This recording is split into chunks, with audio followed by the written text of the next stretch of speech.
go for life. I'm from the Ville, never ran, never will. I'm from the Ville, never ran, never will. I'm from the Ville, never ran, never will. I'm from the Ville, never ran, never will. Till the P's my home, nigga, I'm gone here. Take a head and all of the shot glare while the cops here at the top. I still did 25 years. So what did that tell you? I'm not promoting being a rat, being a government witness. I'm promoting you get locked up, you do what you gotta do. I know some more in there 50, 60 years right now. I know people who I talk to and they say, listen, this, that, and other. Listen, you do what you got to do. I don't promote being a rat government witness. I promote do you. Because the code of the streets, that's where you're gonna get poked up at. Because there is no code. Because what code is that you kill your mother against a mother because you trying to get at him? I didn't live by that code. Okay. So where the code at? I need the rule book. All right, but that's what I'm saying. I want me and you to sit down and do a full-blown joint where you defend what you say.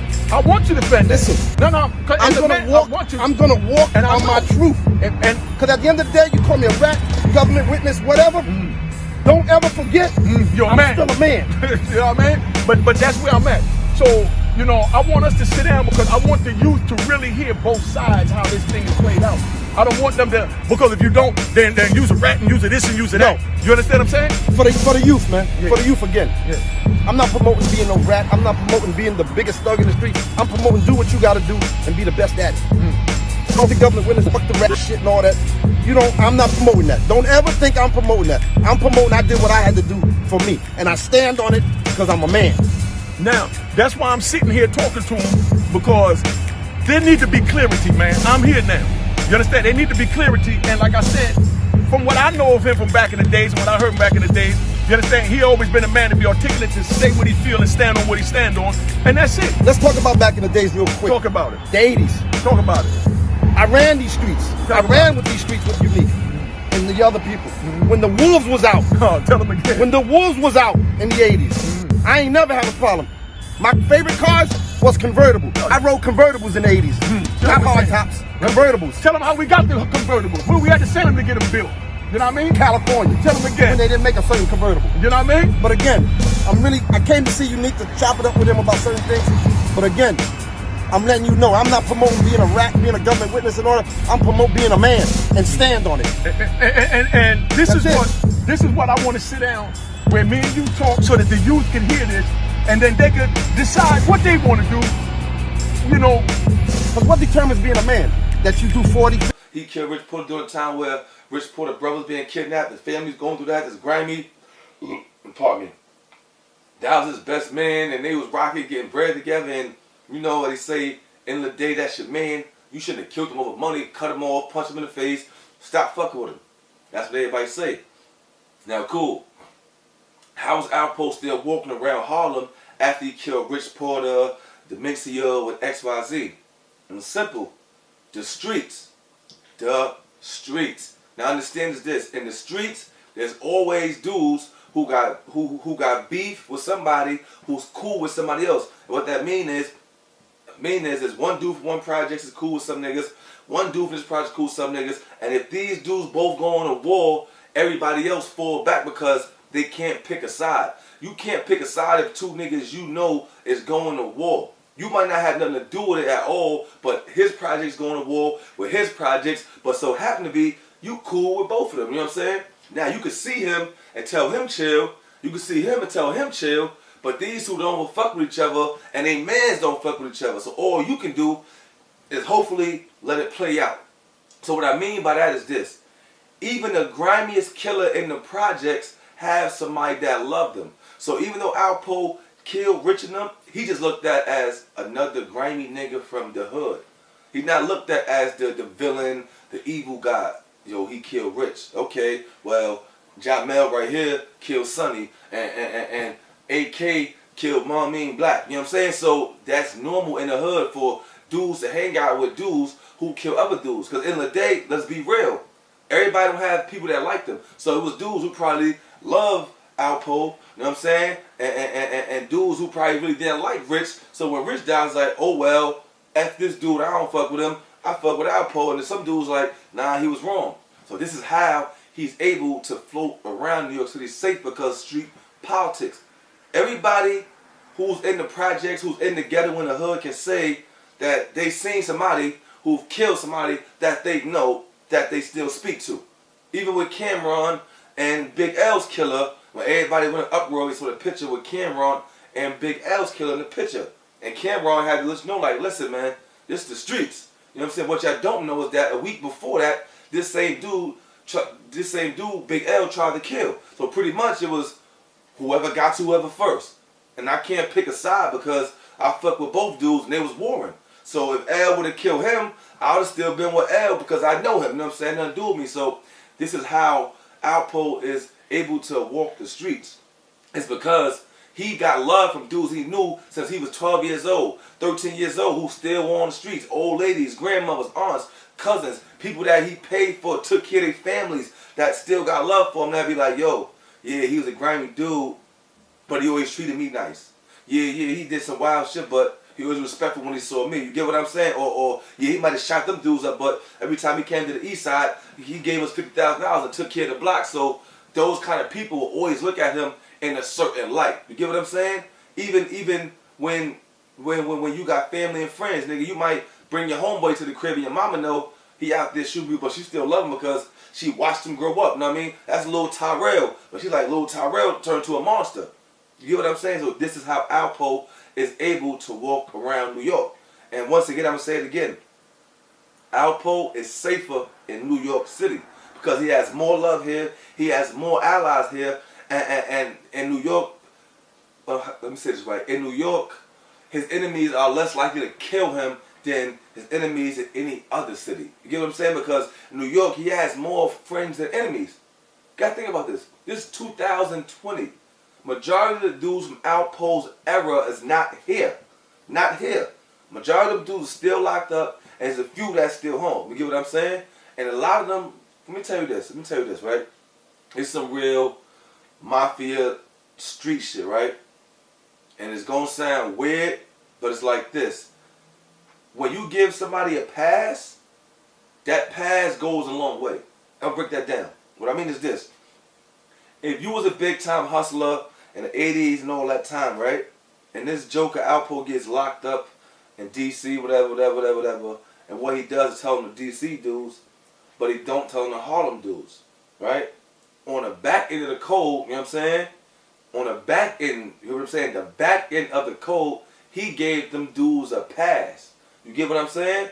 So on that pass, he gets a pass. I ain't gotta kill that nigga, you know what I'm saying?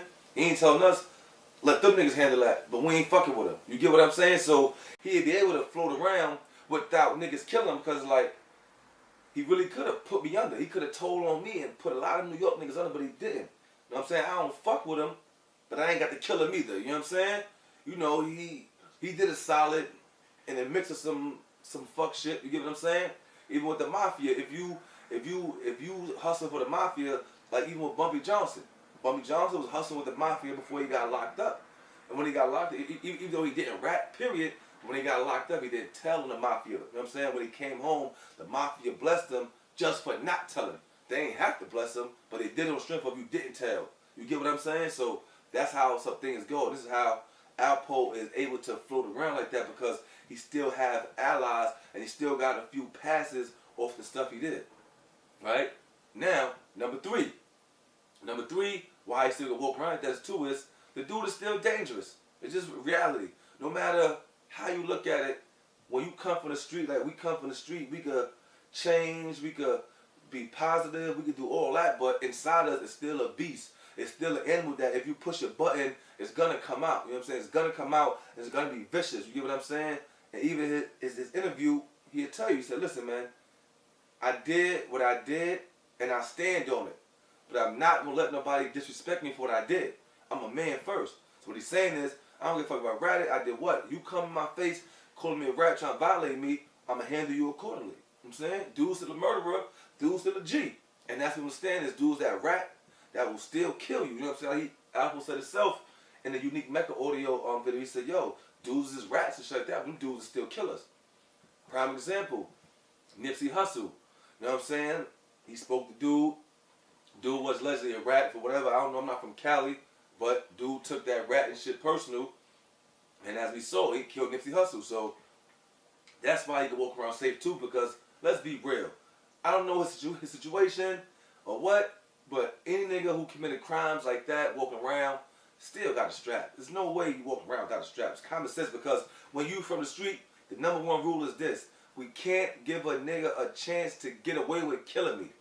And what that means is always stay strapped. So if a nigga do try, I'm gonna blow his fucking head off. You know what I'm saying? Because street niggas' worst fear is getting shot at and not being able to shoot back. That's our worst fear. Because niggas shooting at me, the street niggas, we more mad that we can't shoot back if we ain't got the gun. Nigga want to bang back. If I get hit, I get hit. I want to bust back. You get what I'm saying? So a nigga worst fear in the street is getting shot at and not being able to shoot back. You know what that shit feel like? Running and being helpless. You can't do shit, and you a gangster. You feeling like, fuck, I'm running for it. No, nigga shooting at me. I kill this nigga myself. And you got to run because you ain't got no gun. That shit feel horrible. You get what I'm saying?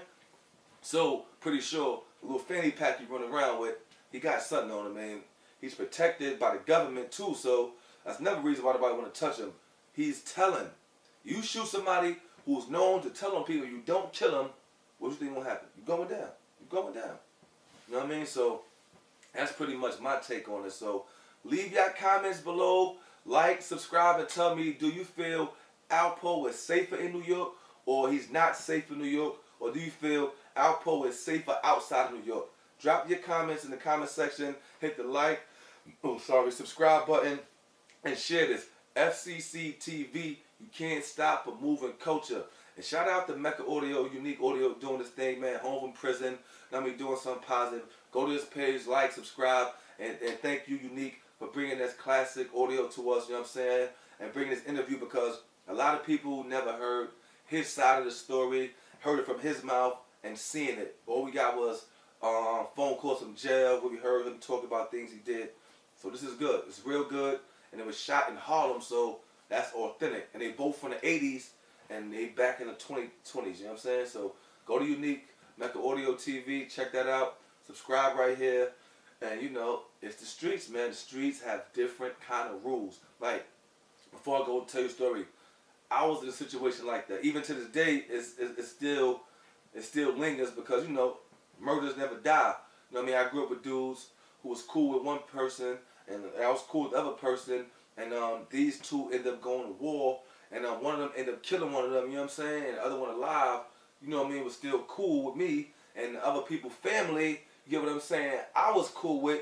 So it become a conflict of interest. Like, you deal with these dudes that killed my brother, but it's not like that. It was street shit, and I was the one trying to stop it. I would talk to dudes like, yo, bro, but it was bigger than just them two, because it's him and him, but it's bigger dudes from each one of their neighborhoods that they rolling with. So it's like, I'm down with this crew. I got to ride with this crew. You get what I'm saying? And there's nothing I could have did. I tried, yo, bro. You know what I mean? I don't want y'all to do that, but these two don't know each other. So it's like, man, fuck that nigga. Yo, chill, man, fall back, son. Let's handle that. You know what I mean? So one dude ended up dead, and one dude ended up in jail, as it always go. But I'm out, y'all. FCC TV, you can't stop a moving culture. Drop your comments below.